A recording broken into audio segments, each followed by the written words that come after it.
Hello village, it's Felix here, and welcome to the 18th stage of this year's the Tour de France and MLC. And the guy we have in focus right now, Samuel Sanchez, might want to go out there early on the Alpe d'Huez to try and get those mountain points, because Samuel Sanchez is looking like a guy who's fighting a dead fight. Why does he keep on fighting? He doesn't look like he's in form. The only reason he's still in top 10 is because he attacked next man and got like a 2 minute, 3 minutes and the other guy's there. I bet that if he doesn't attack early in the stage, he'll go out of top 10. It's gonna be interesting to see who's gonna go in the breakaway today. I can see that guy like Eager and Ton go in the breakaway to get the category 3, 2 and other category points. He really wants to get that mountain jersey. Like, he said it himself to me personally that he's not going for the GC. He really wants those mountain points. Let's see if anyone's going to attack. I think that's Trofimov getting to the front trying to attack. Yes, Yuri Trofimov, the first guy to attack. We're Kusenga Johnson, Rafael Maika and Rain Terame. We have seen Rafael Maika in the breakaway before where he succeeded but he got cheated out in the end. Let's see anyone else going to follow. I was really expecting Egan and Ton to attack, but he's nowhere to be seen. Right now we have a 4-man breakaway. Kusenga Johnson, Yuri Trofimov, Rain Terame and Rafael Maika. So all 4 really strong guys, but if they want to succeed, they need more riders up there. Let's see, anyone? Yep, there comes Jean-Christophe Pirot, a really strong mountain guy, followed by, oh my god, Frederick Keshikov, Sylvain Chavanel. They're all strong riders. 7 guys right now in the front. Who's anyone gonna follow? It looks like they're just gonna let him go. It's gonna be a really strong breakaway, guys, already. I can tell you that. You should not give them too much time, because then they will win the Alpe d'Huez. And that would be a disappointment for a guy like Froome, who's not been having the best Tour de France so far. And I bet that Froome wants to win today, because he might not win the GC, but winning in the Alpe d'Huez would make up for that. We have more attacks. Luis Sanchez, Juan Antonio Fletcher is trying to get away.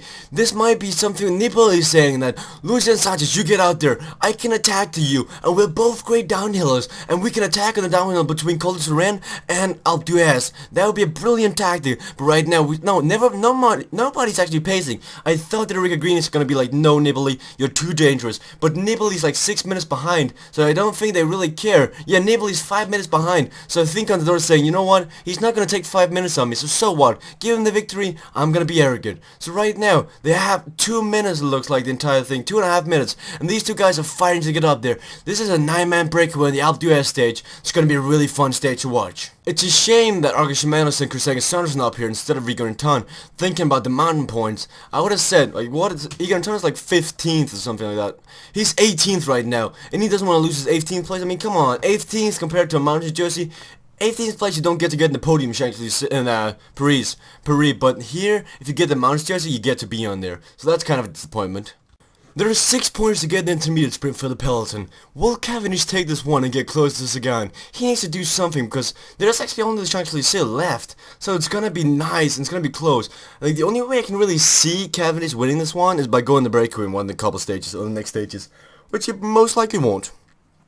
But let's see, the sprint is gonna go on now. Will we see Cavendish? Cavendish is sprinting on the right side. It's going uphill right now. This might be to the advantage of Peter Sagan. It's going uphill, which means that Peter Sagan is gonna sprint stronger than Cavendish is.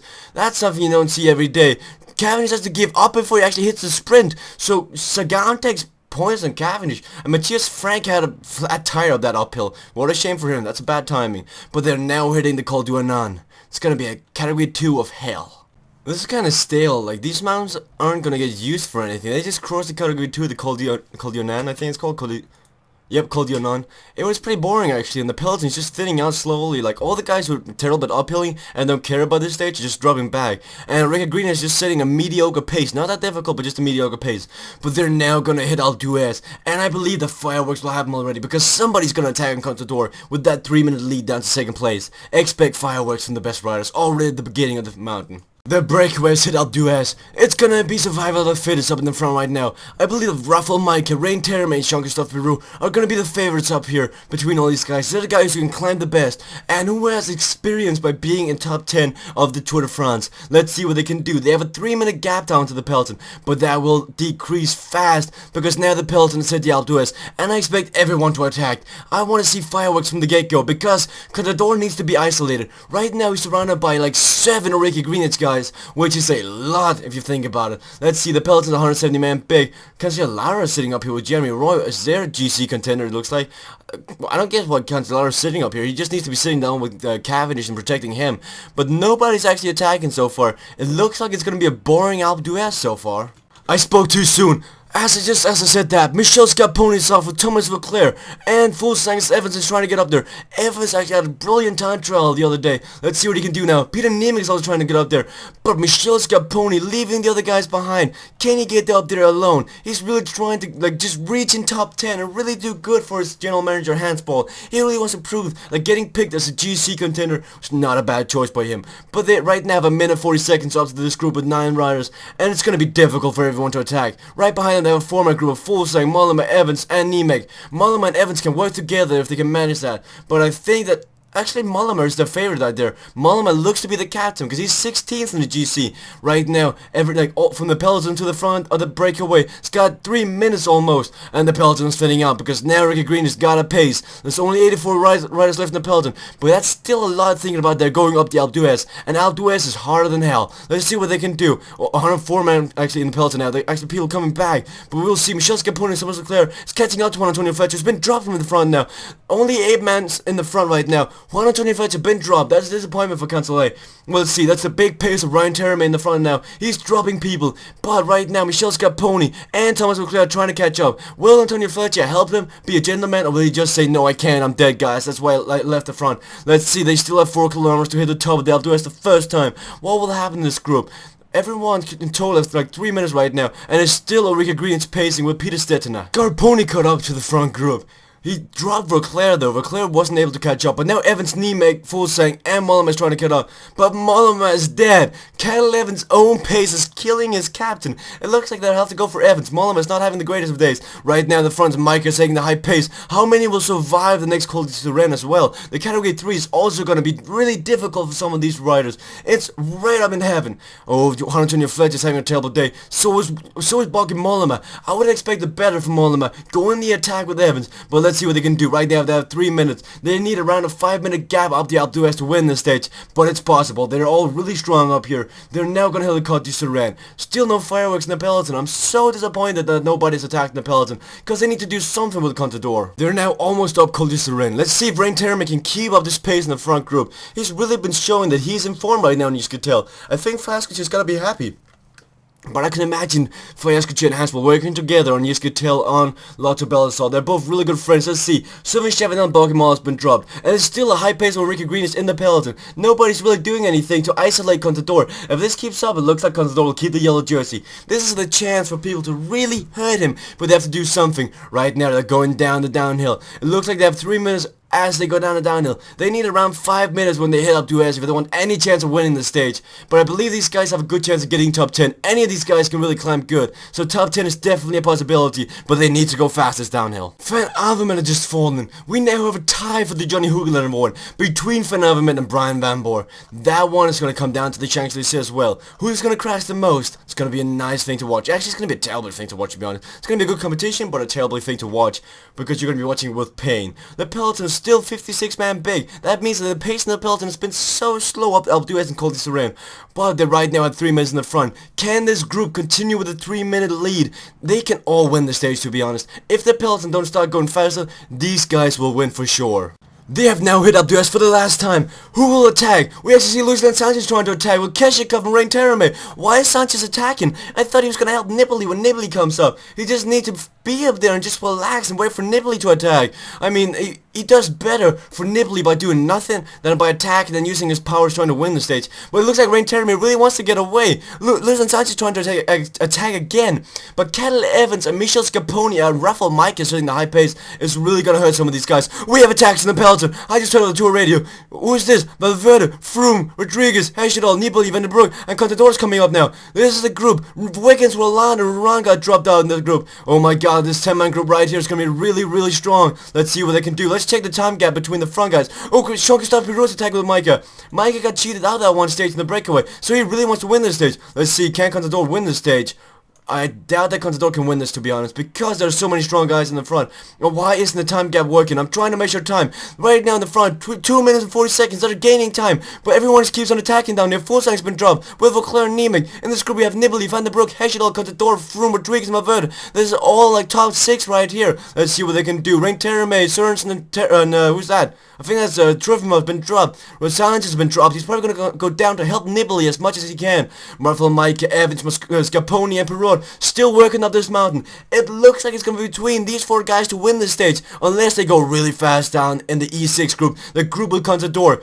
Are they gonna start working on Contador? They should just attack. Here goes Contador. He's trying to follow his attack. He has to react to everything. Froome is really trying to attack also with Nibali. But down in the second, it's coming Keeperodd. Is anyone he can help? No, not really. Let's see in the front. Peerodd is still in front. Scapone's doing a hard way to catch him. These 6 guys, or like 4 guys, so I'm sorry, has 2 minutes and 40 seconds. It looks like it's going to be between these 4 guys. That would be insane if one of these 4 guys can win on the Alpe d'Huez. But this group is still going fast. The group with all the favorites in it. There goes Evans. Evans is trying to react on this when they caught Peerodd, but he got nowhere. They still have to work together until like the last 2 kilometers. Otherwise they will get caught. Looks like Rafael Mike is getting dropped. Rafael Mike has done. Mike has done in this group. Only 3 guys can win the stage. Evans, Scaponi, and Peerodd. Let's see down the peloton in the E7 group. They're still not working on it. There goes Valverde. Contador's counter-attacking. Contador's got everything under control. Even though he's isolated, he's still got everything under control. When is Nibali gonna attack? When is Sanchez coming down to him? Still in front, a 3-man group with 4 kilometers left. Who's gonna win this? Scaponi, Evans, or Peerodd? It's gonna be really close. Evans can actually go in top 10 by this, I believe. He can keep up a high pace. Right behind them is Micah, getting back slowly. There goes Valverde. Valverde's attacking. He got a gap to Contador and the other guys. Looks like Valverde's leaving the other guys behind with 4 kilometers left. He's got a 20-second gap. There goes Froome. Froome is trying to avoid Contador. Contador has to be tired. How can he keep counterattacking everything? He's gotta be tired. Nibali's just sitting in the back attacking. There goes Froome. Froome and Valverde got a gap to Contador. Froome and Valverde got a gap. Can they keep on attacking him? In the front is the 3-man group having 2 kilometers left. Who's gonna win? Scaponi, Peerodd, or Evans? It's gonna be one of these guys, I believe. Let's see. Here is the Froome group getting 30 seconds on Contador. Is Contador gonna lose time? Is Froome and Valverde gonna show weakness in Contador? It might actually be close for the yellow jersey as well. If they can get like 1.5 minutes on the stage, they might actually do something. Oh, they're dropping Peerodd. It's gonna be between 2 guys. They dropped Jean-Christophe Peerodd, I believe. It's gonna be between Michel Scaponi and Evans. Evans is attacking. Can Scaponi react? No, there goes Evans. It looks like Cadel Evans is gonna win the Alpe d'Huez stage. There goes Cadel Evans. Oh my goodness. The old Australian, the guy who's won the Tour de France before, is gonna win the Alpe d'Huez stage. This is insane. Michel Scaponi getting second is still a nice victory, but there Evans puts his hands in victory and wins. Oh my god, Scaponi's second, Peerodd third. There comes the Froome group. How much time do they have down to Contador? Let's check how much time they have down to Contador. They must have a lot. They've got 38 seconds. That's still time. Froome is going to be fourth on the stage. He's really coming back for a bad week of results. But gaining 40 seconds on these guys are big. I mean, they still have like 2 mountain stages left. So let's see what they can do. Here comes Quintana in the white jersey. Is that Pinot up there? No, it's Milan. So it looks like Quintana is extending his lead in that white jersey classification. Where is TJ Van Garderen? There's Pinot. Pinot losing time, but there's TJ Van Garderen. So it looks like Quintana is the best climber. So Evans is the big victor today, but Froome and Valverde, oh, they took like 30 seconds on Rodriguez, Nibali and Contador. So that's a really good attack from Froome and Valverde. Let's see if they can gain more time back in the next couple of stages. They still have 2 stages they can gain time back on, and Contador has shown weakness when he's isolated. So now he's only got a gap of 2 minutes and 38 seconds down to Froome. A shame Froome couldn't get more time on the time trial to get this even closer. But Valverde and Rodriguez are getting a gap now, and Nibali really has to attack to get that 4th place right now. I mean, between first and 5, second and 5, it's really close. Peter Sagan's pretty much got this one, guys. I doubt that Cavendish can get this one. He really needs to start sprinting even better. I mean, he's doing terrible right now. And Froome is tired with Contador for the Mountains jersey. It's gonna be a battle between Froome and Contador for the Mountains jersey. Right now, they're tied. If Froome starts to do better, he might take the Mountains jersey. And Quintana's got a 2-minute lead right now in the white jersey. And I think that one is on Quintana's hands for sure. So, and the team classification Euskaltel's got. Congratulations, they've had it pretty much from day 1. So guys, thank you guys for watching this stage. Let's check if anyone abandoned the stage. So, let's take a look. Ooh. This is awkward. Do I have anyone left to race in? I need to see if I can put him back into the race. That's stupid. I want to see if the game crashes when I load it now. But thank you guys for watching this stage. Please leave a like, please subscribe, please leave a comment, guys. See you guys.